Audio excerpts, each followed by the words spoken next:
Em um momento que deveria ser de debate sério e transparente, o ministro Fernando Haddad expôs uma cena no mínimo curiosa. Deputados que chegam, soltam perguntas polêmicas, fogem da discussão e desaparecem do plenário. Será medo de respostas? Ou apenas vontade de aparecer? Haddad não poupou críticas. Agora aparecem aí dois deputados, fazem as perguntas e correm do debate. É só pra aparecer. E completou, ironizando: olha, eu agora tenho maturidade. Não sou mais aquele personagem. Vou falar sério com o senhor, e aí corre daqui. O que está por trás dessas fugas repentinas? Porque alguns parlamentares preferem o discurso à discussão. Essa história promete revelar muito mais do que um simples sumiço. O Bolsonaro fugiu de todos os debates.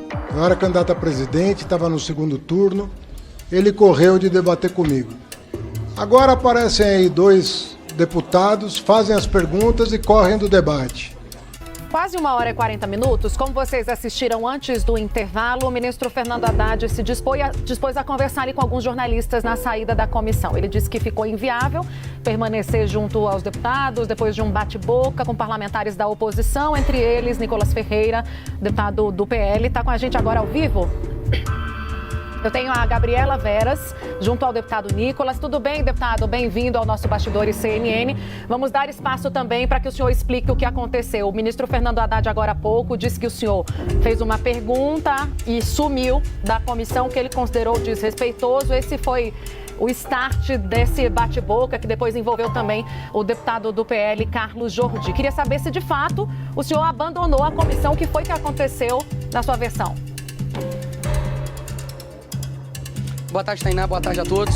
Basicamente, a gente utiliza o tempo para poder fazer as perguntas e demora até o Haddad responder, porque tem outras pessoas na frente. E aqui na Câmara é um trabalho muito flexível e aqui acontecem várias comissões ao mesmo tempo. Então, naturalmente, a gente sai, a gente volta e nessa minha saída, ele, enfim, disse que eu era uma pessoa com atitudes de molecagem e que, na verdade, eu estava fugindo do debate.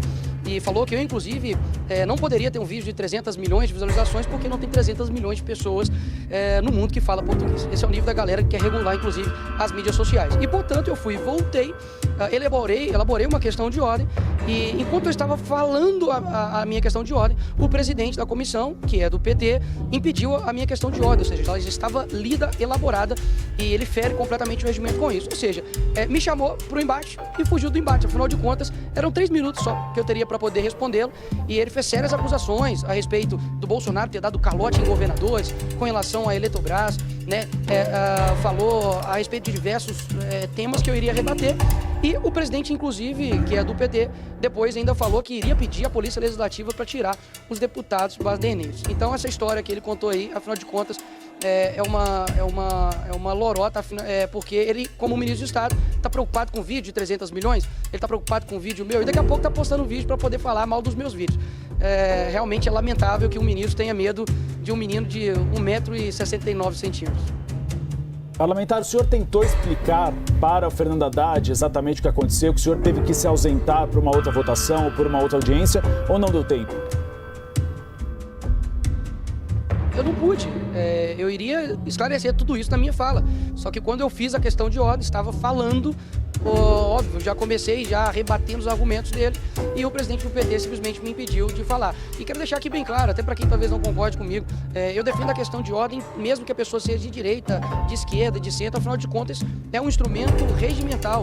Então, qual é o medo que eles têm de eu falar durante 3 minutos? Porque eles sabem que eu tenho alcance, eles sabem que eu vou falar a verdade sobre realmente o que ele falou.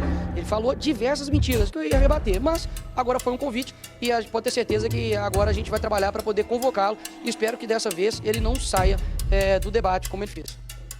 A Gabriela Veras, que está conduzindo essa entrevista para a gente, tem uma pergunta também. É contigo, Gabi. Pois é, Tainá, Uribe, boa tarde a todos que estão aqui novamente. Importante você falar disso, deputado, porque agora há pouco na saída, o ministro da Fazenda, Fernando Haddad, disse que com essas situações acontecendo, citou até o caso da Marina Silva, da ministra Marina Silva, que teve aquele bate-boca também, disse que seria difícil os ministros do atual governo retornarem, virem, porque eles têm esse medo, de acontecer de novo um bate-boca, uma, enfim, possível discussão. Como que vocês encaram isso, vindo do ministro da Fazenda, né, essa declaração de que o governo federal pode ficar um pouco mais recuado com relação a possíveis convites, enfim, para virem aqui para as comissões prestarem esclarecimentos que são necessários para a população de uma forma geral. Dá um Google aí, coloca ministro Paulo Guedes quando ele vier a essa Câmara.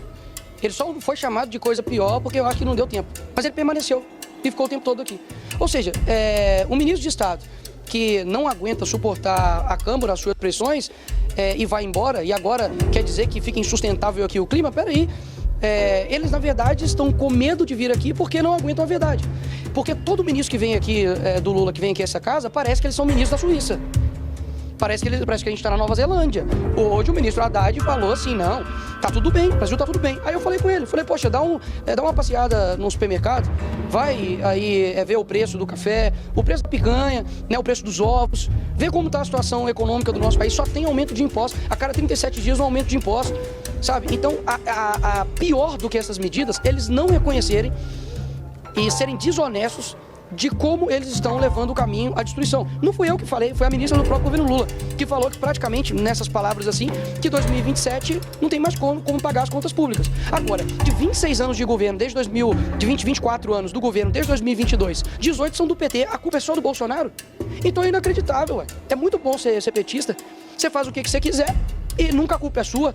Uai, eu quero ser petista no meu casamento também, né? A culpa nunca vai ser minha, a culpa sempre vai ser da minha esposa. E qualquer coisa que aconteça, eu boto a culpa no outro, já que a culpa é minha, né? Eu boto quem quiser. Então, assim, eles estavam rindo, debochando na comissão, como se, assim, o Brasil tivesse ótimo e nós estivéssemos ali fazendo mera oposição. Peraí, tem gente na ponta que tá sofrendo para poder colocar comida na mesa sabe? Empresas quebrando, pessoas saindo daqui do Brasil porque não tem condições. Isso é desde a pessoa mais na ponta até as pessoas que estão lidando com o mercado. Ninguém está satisfeito. Deputado. E é eu que tô louco? É eu que tô falando loucura aqui? Diga, Tainá. Pra gente não perder o fio da meada, vamos lá, vamos para as questões práticas, porque parece que tem uma coletiva de imprensa ainda hoje, o líder Sóstenes Cavalcante se propôs a falar também sobre essa questão do IOF. A oposição, ela, claro, é contrária à medida do decreto do governo, mas vai apresentar alternativas, a ideia é essa, deputado? E mais, aproveitando esse gancho, tem gente no seu partido falando em obstrução. É um caminho na sua avaliação? Olha, querer apresentar a solução para esse governo que não tem responsabilidade fiscal nenhuma é eu querer mostrar o ECA pro Nardoni. Não faz sentido, ele não vai seguir.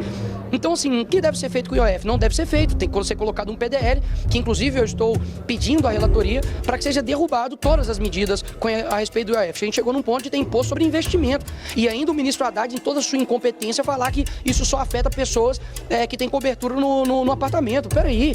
Então quer dizer que empresas, pessoas que investem no Tesouro Direto, todas essas pessoas, elas são milionárias, elas são ricas, e isso não afeta o público em geral, com aumento, obviamente, também de inflação e de impostos. É uma responsabilidade gigantesca da parte dele fazer isso. Só que a crise econômica que nós estamos vivendo hoje não é uma crise, é um plano.